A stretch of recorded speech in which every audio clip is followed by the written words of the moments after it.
오늘 강아지가 유난히 계속 따라다녔다면 그건 사랑해서가 아니라 뭔가 부족하다는 신호일 수 있습니다. 대부분의 보호자들은 강아지가 좋아하는 걸 다 해주고 있다고 생각합니다. 산책, 간식, 장난감까지요.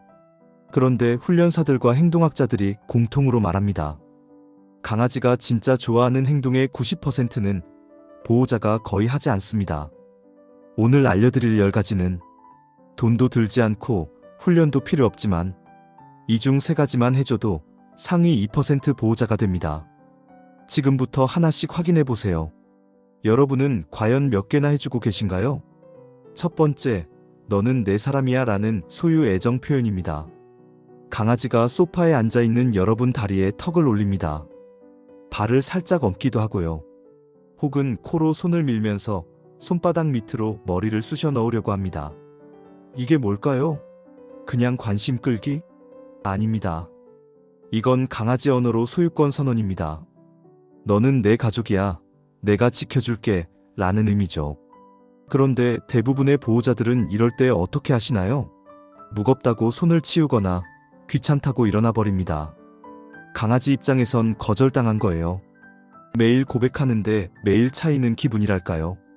해결 방법은 간단합니다. 딱 10초만 그대로 있어주세요. 손을 올려주거나 머리를 쓰다듬어 주는 것만으로도 충분합니다. 응, 나도 내 사람이야 라고 답장해주는 거죠.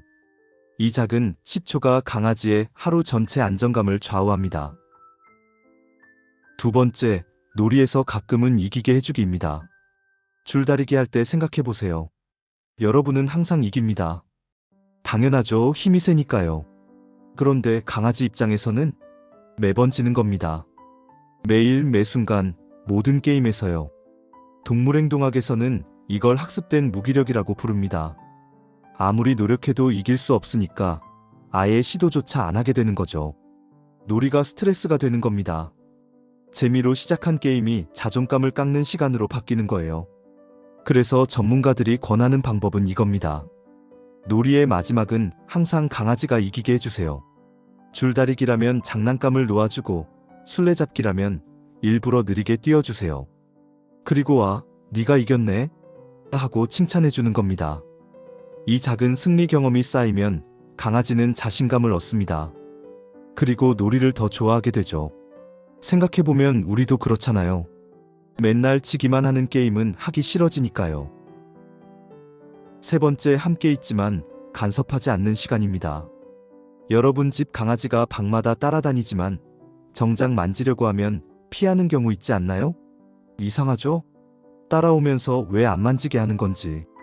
이건 동물행동학에서 평행존재라고 부르는 개념입니다. 강아지는 여러분과 같은 공간에 있는 것만으로도 안정감을 느낍니다.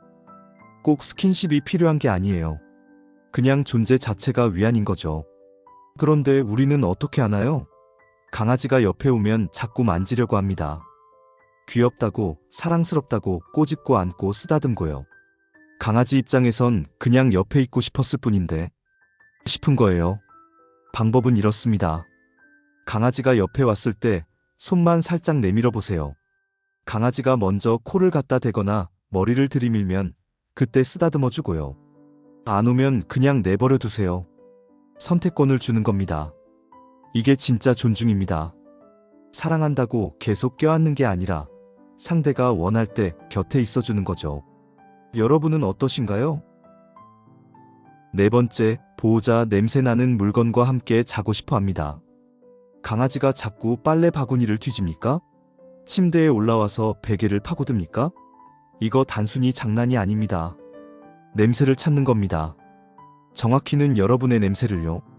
강아지한테의 냄새는 곧 정서적 안전입니다. 특히 보호자 냄새는 이 세상에서 가장 안전한 신호예요. 우리로 치면 어릴 때 엄마 품에 안겨있던 기억 같은 거죠. 그래서 행동학자들이 추천하는 방법이 있습니다. 하루 정도 입은 티셔츠 한 장을 빨지 말고 강아지 잠자리 근처에 두세요. 그냥 쿠션처럼 두면 됩니다. 어떤 보호자는 이렇게 말했습니다. 제 후드티를 강아지 방석에 깔아뒀더니 밤새 짖던 애가 그날부터 조용히 잤어요. 냄새 하나로 달라지는 겁니다. 불안이 안정으로 바뀌는 거죠. 5번째, 아침 인사 루틴입니다. 매일 아침 일어나면 강아지가 꼬리 흔들며 달려오죠? 이때 여러분은 뭐 하세요? 대부분은 그냥 지나갑니다. 화장실부터 가거나 커피부터 내리거나요. 근데 이 순간이 강아지한테는 엄청나게 중요합니다. 동물행동 연구에 따르면 아침 첫 상호작용이 강아지의 하루 전체의 스트레스 수치를 결정한다고 합니다. 쉽게 말하면 아침에 무시당하면 하루 종일 불안한 거예요. 해결책은 30초입니다. 매일 일어나자마자 강아지 이름을 부르고 귀를 긁어주거나 잘 잤어? 라고 말해주세요. 매일 똑같은 방식으로요. 이게 루틴이 되면 강아지는 예측 가능성을 느낍니다. 그리고 예측 가능성은 곧 안정입니다. 한 보호자는 이렇게 말했습니다. 매일 아침 쓰다듬어주기 시작한 뒤로 분리불안이 줄었어요. 신기하게도요. 작은 루틴이 큰 변화를 만드는 겁니다. 6번째, 층이 있는 공간을 좋아합니다. 강아지가 왜 자꾸 창가로 가고 소파 끝에 앉으려고 하고 문 쪽을 쳐다볼까요? 이건 영역 보호 본능입니다. 강아지는 본능적으로 감시 지점을 찾습니다. 높은 곳, 넓게 보이는 곳, 출입구가 보이는 곳이요. 그런데 우리 집은 어떤가요? 강아지 방석 하나 덩그러니 놓여 있고 선택지가 없습니다. 강아지 입장에선 답답한 거예요. 세상이 보이지 않으니까요. 방법은 간단합니다. 창가에 쿠션 하나 놓아주세요. 소파 옆에 작은 스툴을 두거나 문 근처에 아늑한 코너를 만들어주는 겁니다. 강아지가 스스로 자리를 선택할 수 있게요. 한 보호자는 이렇게 말했습니다. 창가에 방석 하나 놨더니 하루 종일 거기 앉아서 밖을 봐요. 표정이 너무 평화로워 보이더라고요. 선택지 하나가 만드는 변화입니다. 7번째, 선택 가능한 잠자리 두세 곳이 필요합니다. 여러분은 매일 똑같은 자리에서 자나요? 아마 아닐 겁니다. 더울 때는 시원한 곳, 추울 때는 따뜻한 곳, 기분에 따라 달라지죠. 강아지도 똑같습니다. 그런데 우리는 어떻게 하나요? 이게 내 자리야 하고 방석 하나만 줍니다. 매일 거기서 자라고요. 강아지는 선택권이 없는 겁니다. 더워도 추워도 불안해도 그 자리뿐이에요. 전문가들이 권하는 건 이겁니다. 최소 두세 곳의 잠자리를 만들어주세요. 햇볕 뜨는 곳, 시원한 그늘진 곳, 아늑하게 숨을 수 있는 곳처럼요. 강아지가 그날 기분에 따라 고를 수 있게 하는 겁니다. 어떤 보호자는 말했습니다. 여름엔 현관 쪽 차가운 타일에서 자고 겨울엔 침대 옆 방석에서 자더라고요. 스스로 선택하니까 훨씬 편해 보여요. 선택권, 이게 복지의 시작입니다. 8번째, 부드러운 눈맞춤과 느린 깜빡임입니다. 강아지가 멀리서 여러분을 쳐다봅니다. 그리고 천천히 눈을 깜빡이죠. 이게 뭔지 아세요? 이건 강아지가 보낼 수 있는 가장 깊은 신뢰의 신호입니다. 나는 너를 믿어, 너는 안전해라는 뜻이에요. 고양이의 슬로우 블링크와 비슷한 개념입니다. 포식자 앞에서 눈을 감는 건 생존 본능에 반하는 행동이거든요. 그만큼 신뢰한다는 거죠. 그런데 우리는 이걸 알아차릴까요? 대부분은 모릅니다. 그냥 멍하니 쳐다본다고 생각하죠. 그리고 눈도 안 마주치고 휴대폰을 봅니다. 방법은 이렇습니다. 강아지가 여러분을 쳐다볼 때 눈을 부드럽게 하고 천천히 깜빡여주세요. 그리고 고개를 살짝 돌리면서 미소 지어보세요. 이게 강아지 언어로 나도 너를 믿어라는 답장입니다. 한 훈련사는 이렇게 말했습니다. 이 신호를 이해하고 답해주는 보호자를 만난 강아지는 눈빛이 달라져요. 더 평화로워 보이죠. 작은 신호 하나가 관계를 바꿉니다. 9번째, 배변할 때 사생활을 존중해주세요. 산책 중에 강아지가 볼일을 볼 때 여러분은 뭐 하세요? 대부분은 쳐다봅니다. 기다려주는 거라고 생각하면서요. 심지어 재촉하는 사람도 있죠. 빨리 해, 추워. 근데 강아지 입장에서는 이게 최악입니다. 배변 중일 때가 가장 무방비한 순간이거든요. 야생에서는 이때 공격받으면 도망갈 수도 없습니다. 그래서 본능적으로 긴장하는 거예요. 보호자가 쳐다보면 더 불안해집니다.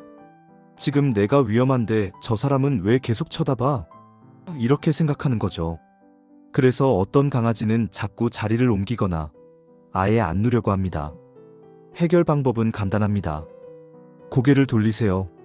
반대쪽을 보거나 휴대폰을 보거나 하늘을 보세요.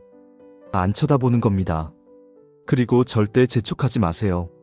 한 보호자는 말했습니다.